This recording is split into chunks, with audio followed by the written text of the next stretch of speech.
BFM Business. Good Evening Business. La grande interview, Edwige Chevrillon. Mon invité ce soir, c'est le secrétaire général de Force Ouvrière, Frédéric Souillot. Bonsoir. Bonsoir Edwige Chevrillon. Merci d'être avec nous. On va rappeler, vous avez pris vos fonctions maintenant il y a 3 mois. Ça va faire quasiment 3 mois puisque c'était juste avant l'été, c'était début juin. Avec une rentrée qui s'annonce très chargée, évidemment, on va en parler. Un mot peut-être d'abord pour les commenter, même s'ils sont, il n'y a rien de décisif, cette légère hausse du taux de chômage pour le mois de juillet. Est-ce que, c'est des données qui sont toujours assez volatiles, hein, donc il faut toujours être prudent dans les commentaires, mais comment est-ce que vous interprétez ce chiffre ? Alors, peut-être que c'est le manque de saisonniers et tout cela qui a fait qu'il y a une petite hausse du chômage, puisque sur juillet, c'était surtout le travail saisonnier pendant l'été. Ce que je souhaiterais rappeler, contrairement à ce qu'on entend un petit peu partout, être au chômage ou au RSA, c'est pas un choix. Et alors ? Quand on entend certains nous expliquer que quand on est au chômage, on essaie d'optimiser pour rester au chômage, c'est pas vrai, c'est pas une réalité. Quand on perd son emploi, c'est un vrai échec. Parce que quand on est salarié et qu'on a un emploi, c'est ce qui nous sert à remplir le frigo et à nourrir notre famille. Et se retrouver à l'assurance chômage, c'est pas un choix. Mais en même temps, on voit bien quand même que les chiffres se sont améliorés, hein, ne serait-ce que depuis le début de l'année. On reste quand même sur une tendance qui est plutôt positive. Oui. Vous vous en félicitez? Vous pensez ça va pas assez vite? Vous pensez que... Alors, je pense que cette tendance, c'est tant mieux. Plus il y a d'emplois et maintenant, il faut regarder quels emplois sont créés. Ce que nous disons et ce que nous disons depuis toujours, les contrats courts ou ultra courts qui font baisser un petit peu le chômage, c'est pas ça la réalité. La réalité, il nous faut des contrats en CDI. Des contrats à long terme pour qu'on puisse se projeter. Mais en même temps, on était dans une tendance de forte baisse. Là, évidemment, ça marque une pause. Hein. Oui. Est-ce que c'est quelque chose qui est une inversion de la courbe du chômage, vous estimez, ou pas? Dans le mauvais sens, forcément. Alors, je ne sais pas s'il va y avoir une inversion de la courbe du chômage dans le mauvais sens. On était à l'après-Covid, où il y avait eu une recrudescence des emplois créés et tout cela, et ça, c'était plutôt une bonne chose. Maintenant, on arrive dans les mêmes termes de l'avant-Covid sur 2019, sur le taux d'emploi créé. Et quand on entend parler d'emplois non pourvus, c'est le même volume que ce qu'il y avait déjà en 2019, 380 000 emplois. Et ce n'est pas des emplois à temps plein. Pensez-vous que l'objectif du président, vous le savez, c'est le plein emploi à la fin du quinquennat? Vous pensez qu'il va pouvoir tenir cette promesse? Alors, j'en sais rien, parce que c'est pas moi qui ai fait le programme électoral du président de la République. Dans tous les cas, il a garanti qu'il serait avec un taux de chômage en dessous de 5% à la fin de son mandat. Dans tous les cas, nous, on est toujours contents quand il y a plus d'emplois de créer, et par contre, des emplois à temps plein en CDI. Contrat à durée indéterminée, oui, pour que les gens puissent se projeter et prévoir un avenir. Pas des micro-contrats et du temps partiel non souhaité. Alors, là, vous avez du reste. Je crois que Laurent Berger a été reçu. Vous aussi, vous avez été reçu par la Première ministre Elisabeth Borne, avec la réforme. Le premier texte du reste de ce quinquennat, ça va être la réforme de l'assurance chômage. On en connaît grosso modo un peu les grandes lignes. Peut-être vous encore plus que nous. Qu'est-ce que vous lui avez dit? Que vous a-t-elle dit? Alors, j'ai rencontré Elisabeth Borne juste avant qu'elle parte en vacances et juste avant que je parte en congé. Alors, en vacances, vacances parlementaires, bien sûr. On a parlé évidemment de l'assurance chômage. Aujourd'hui, le projet de loi que nous n'avons pas, les bilatérales ont Vous allez le recevoir demain, je crois. Vous l'avez déjà. Il circule déjà un petit peu. On sait qu'il y a 3 thèmes. Nous ne l'avons pas. Oui. Nous ne l'avons pas. Oui, il va y avoir 3 thèmes. Oui. La loi devrait proroger le décret de 2019 qui a été mis en place qu'en 2021, et la demande de la loi, c'est de proroger cela. Deuxièmement, validation des acquis de l'expérience. Et puis un 3e thème sur élections professionnelles, je crois, dans... Oui, c'est ça, sur les élections professionnelles. Voilà. Oui, puisque le Conseil d'État avait invalidé un certain nombre de choses. Maintenant, sur ce projet de loi, aujourd'hui, il y a un projet de loi parce que la lettre de cadrage du début d'année qui devait arriver au plus tard le 16 juin pour les organisations syndicales, le L1 du Code du travail, concertation, redonnez-nous la main le plus rapidement possible aux interlocuteurs sociaux pour que nous négocions une nouvelle convention d'assurance chômage. C'est ça la négociation collective, le paritarisme. Parce que depuis 1958, c'est les conventions d'assurance chômage qui régissent l'assurance chômage, c'est pas autre chose. Et là, la dernière fois, la lettre de cadrage était tellement serrée pour les uns comme pour les autres, qu'il a fallu un décret. Et l'assurance chômage, la convention, au 31 octobre, c'est terminé. Donc, il faut une loi pour pouvoir proroger le décret de 2019. Non, c'est d'accord, mais vous qu'est-ce que vous en pensez chez Force ouvrière? Nous, ce qu'on pense, c'est qu'on aurait dû nous remettre autour de la table pour redonner la place qui est la sienne à la négociation collective. C'est les interlocuteurs sociaux qui discutent de l'assurance chômage. C'est pas l'État. Alors, Elisabeth Borne, vous le savez bien, a été ministre du Travail avant. Justement, elle aimait bien les choses très cadrées. Oui. Donc là, vous allez vous retrouver face à la Première ministre qui n'a sans doute pas changé dans sa méthode de travail. Ça veut dire quoi? Est-ce que FO, vous n'allez pas vous asseoir autour de la table? Qu'est-ce que vous allez faire? C'est quoi votre position? Nous, pour négocier une convention d'assurance chômage, bien évidemment qu'on sera autour de la table. Il n'y a pas d'autre discussion sur le sujet. C'est le L1 du Code du travail. Redonnons la place qui est la sienne à la négociation collective. C'est ça qui fait la cohésion sociale de notre pays. Oui, enfin, quand j'écoute M. Martinez, de la CGT, il n'est pas forcément sur la même ligne. Je ne sais pas sur quelle ligne est Philippe Martinez. Philippe Martinez dit que s'il y a une réforme de l'assurance chômage par la loi, il s'y opposera. Moi, ce que je dis, c'est redonnez-nous la main aux interlocuteurs sociaux. Et la loi, aujourd'hui, elle dit quoi? Elle dit prorogation de ce qui existe déjà, le plus court possible, le temps que les interlocuteurs sociaux se mettent autour de la table et qu'on négocie une nouvelle convention. On s'opposera, bien évidemment. S'il y a un recul sur l'assurance chômage ou sur tout ce qui pourrait y avoir autour, bien évidemment qu'on s'opposera. On ne peut pas être d'accord avec ça. Vous comprenez qu'en fait, Emmanuel Macron, enfin, à la limite, ce candidat Emmanuel Macron, là, il a remis un peu, il a mis d'une manière, je dirais, très ferme sur le tapis cette réforme de l'assurance chômage. C'est son premier texte, en tous les cas, qui va être discuté à l'Assemblée nationale. Lui, en fait, ce qu'il souhaite, c'est que les règles d'indemnisation collent à la conjoncture. Est-ce que vous comprenez ce principe chez Force ouvrière ou pas? Non. Non? Parce que c'est vrai que quand on a plein d'emplois, on n'a aucune raison. Là, regardez la carence d'emplois, le nombre de personnes qui pourraient trouver un emploi.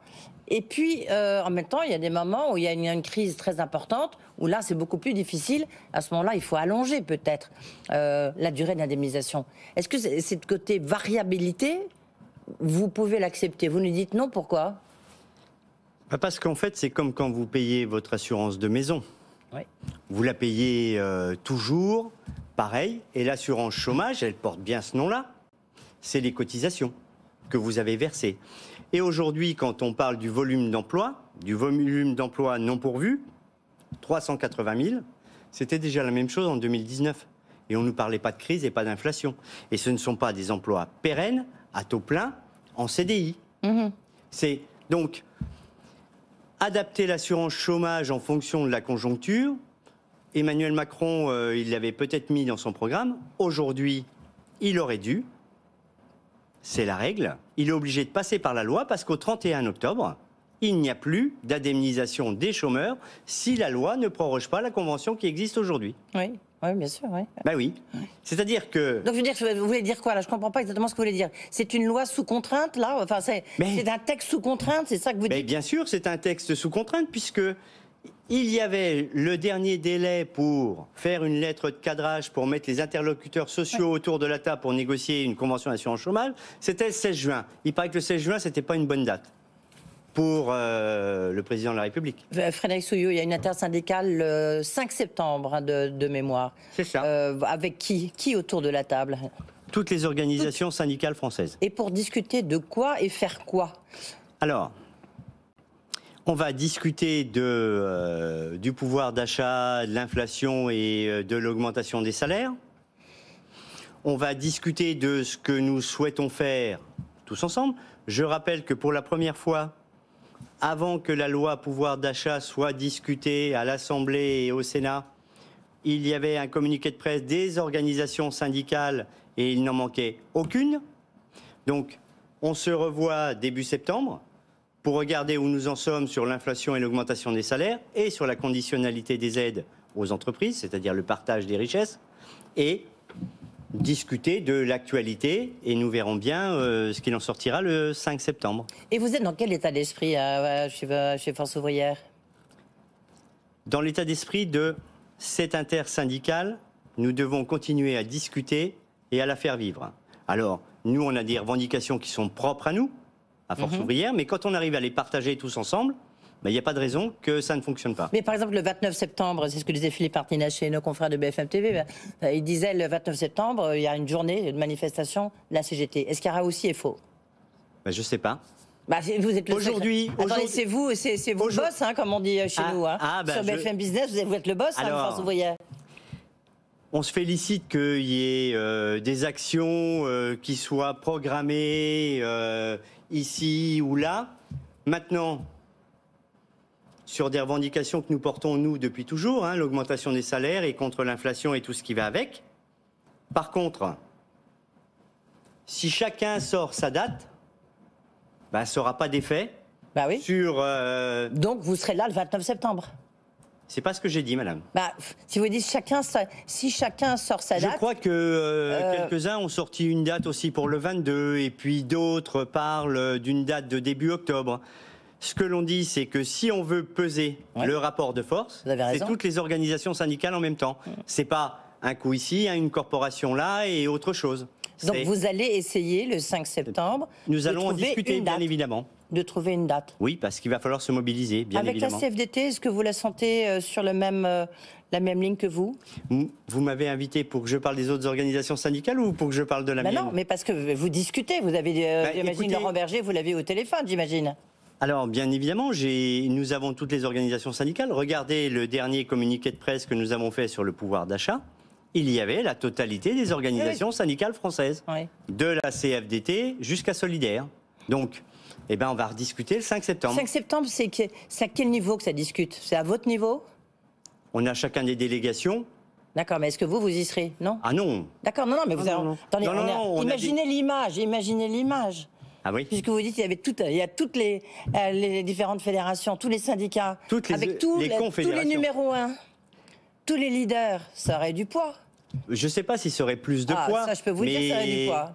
Mais on a chacun une délégation, et bien évidemment, on va se parler avant, après, pendant, et pas que les leaders. Hein. Chacun va arriver avec son mandat et tout cela. Vous allez nous dire quand même si vous sentez cette rentrée sociale un peu à haut risque ou pas, Frédéric Souillot.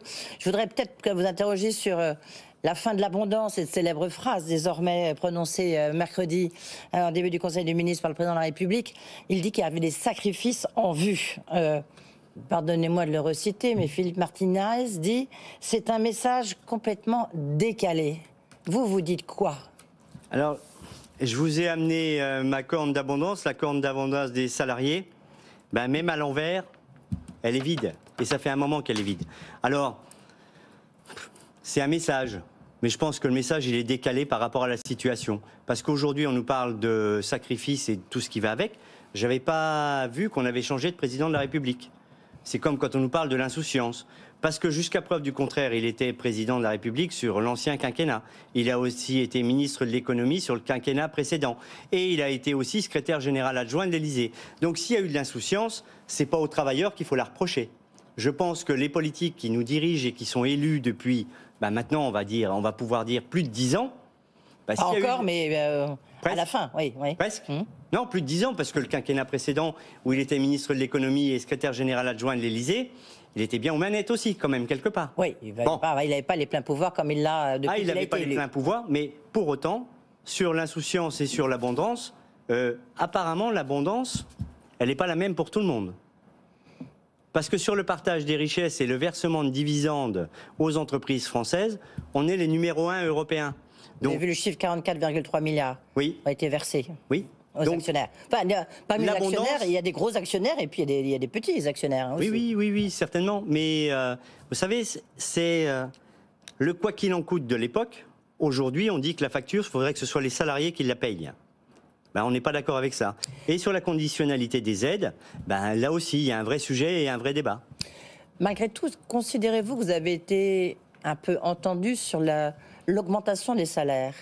L'augmentation des salaires, on l'a vu dans certaines branches, Oui. ça a été quand même assez considérable. Hier, je recevais Jacques Cressel, le délégué général de la Fédération de la grande distribution et d'e-commerce. Il y a quand même une hausse de salaire. Avant Stéphane Manigol, l'UMIH. Là, on voit qu'il y a eu aussi des hausses de salaire. Il y a quand même un message qui est passé où vous dites, on ne voit pas, peut-être ponctuellement, mais pas d'une manière suffisante.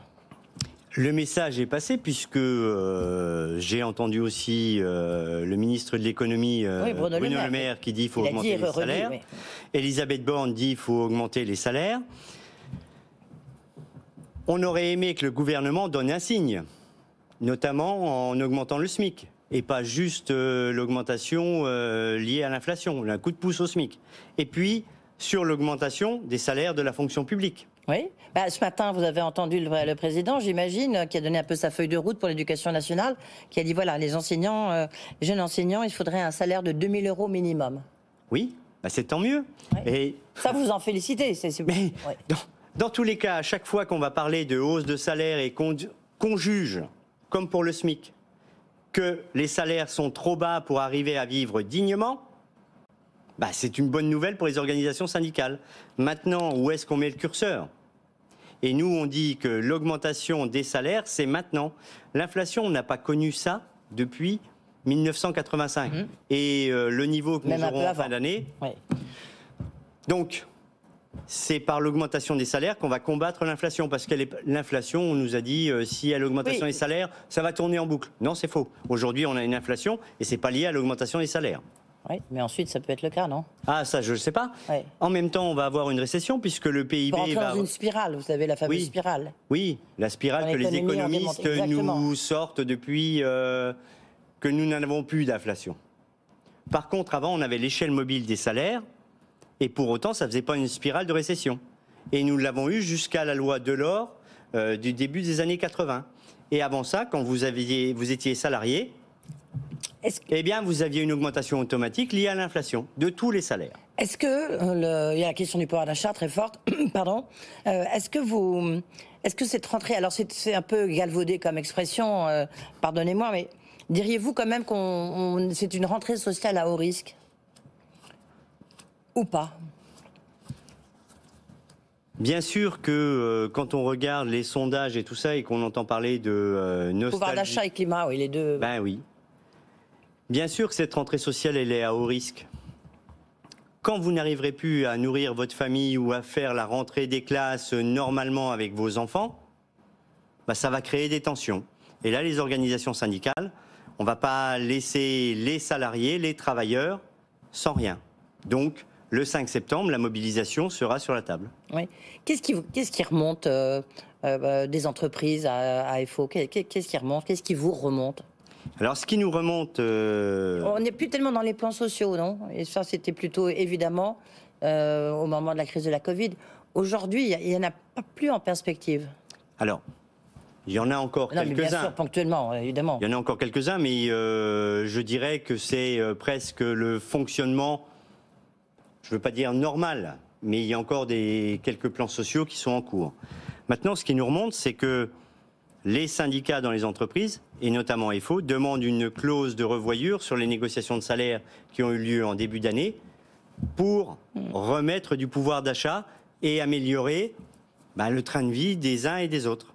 Et ce qui nous remonte aussi, c'est que sur les conditions de travail, tous les départs qui ont eu lieu pendant Covid ou après Covid n'ont pas été forcément remplacés. Et aujourd'hui, ça fait des tensions sur le lieu, sur l'atelier, parce que là où on était 3 ou 4, vous vous rappelez, la dernière fois que je suis venu vous rencontrer, on parlait des grèves dans les aéroports. Au départ, les grèves dans les aéroports, elles étaient sur les conditions de travail.